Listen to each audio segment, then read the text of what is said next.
আর secondly যেহেতু destiny আমাদের 2বার দেখা করাই দিছে, সো থার্ড টাইম যদি আপনার সাথে দেখা হয় তাহলে ফোন নাম্বার, ঠিকানা, বায়োডাটা সবকিছু আপনাকে দিয়ে দেব।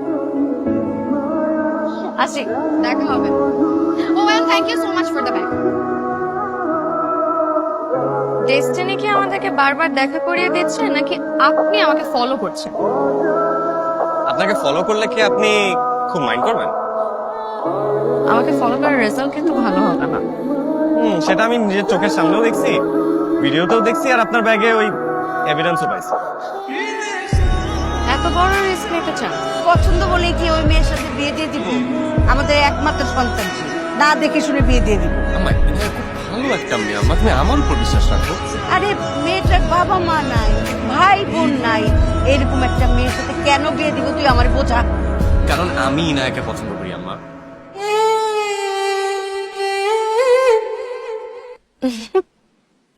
বলতে পারো, সমস্যা নাই। আপনার আর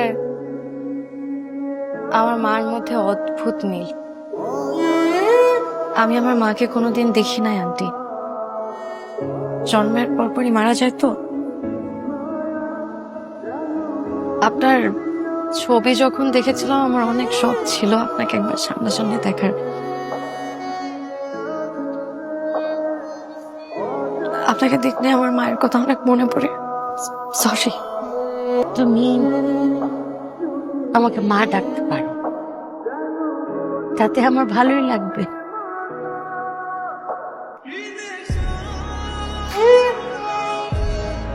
মা,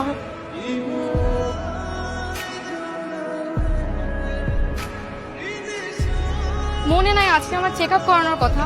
শোনো, বৃষ্টিতে আটকায় গেছি, তুমি একটু ম্যানেজ করে নাও আজকে। আচ্ছা। আপনি কি একা এসেছেন? না মানে আপনার হাজবেন্ড বা গার্ডিয়ান কেউ আসেনি?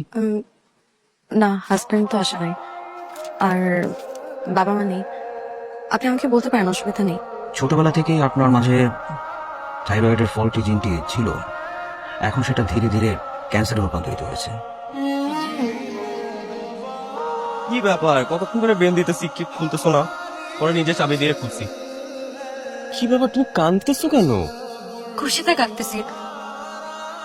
তুমি খুশি যে এর জন্য। তোমার একদিন আগে হলেও যেন আমার মৃত্যু হয়, কেন? কারণ তোমাকে হারানোর কষ্ট আমি সহ্য করতে পারবো না। আমি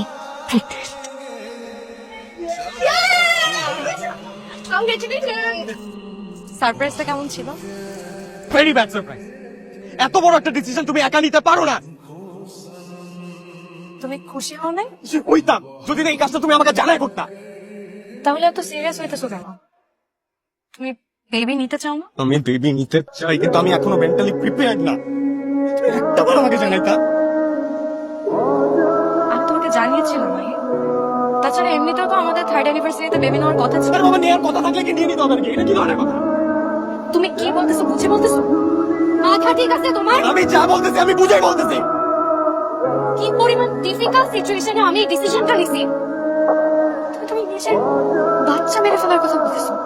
কিসের তোমার ডিফিকাল্ট সিচুয়েশন? হ্যাঁ, সারাদিন থাকো বাসায়, লাইফের যত ডিফিকাল্ট সিচুয়েশন সব আমাকে ফেস করতে হয়। এই যে আমার ডিফিকাল্ট সিচুয়েশন, কি এটা? আমার কষ্ট তো তুমি কোনোদিন বুঝবে না।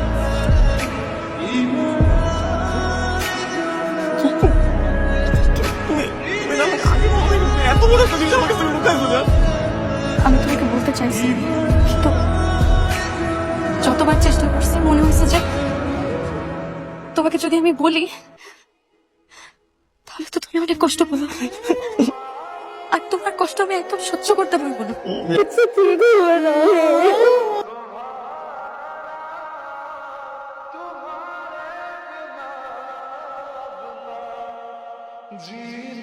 মানে এরকম একটা ক্রিটিক্যাল সিচুয়েশনে আপনারা বাচ্চা নেওয়ার মতো হার্ড ডিসিশন নেন কিভাবে? ভাই, আমার বাচ্চা খুব পছন্দ। একজন মায়ের ইচ্ছাকে আমি কিভাবে অগ্রাহ্য করে বলুন?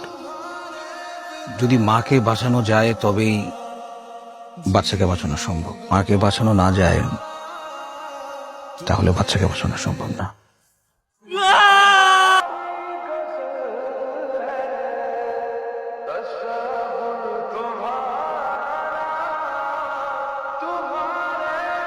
কিরে তোর রিপোর্ট ভালো আসে নাই, ইউ গট লিভার সিরোসিস। এটা তুই কি শোনাইনি? আচ্ছা প্লিজ প্লিজ, ইনার কিছু জানেন আমাকে কিছু বলে প্লিজ। না ঘুমাচ্ছে।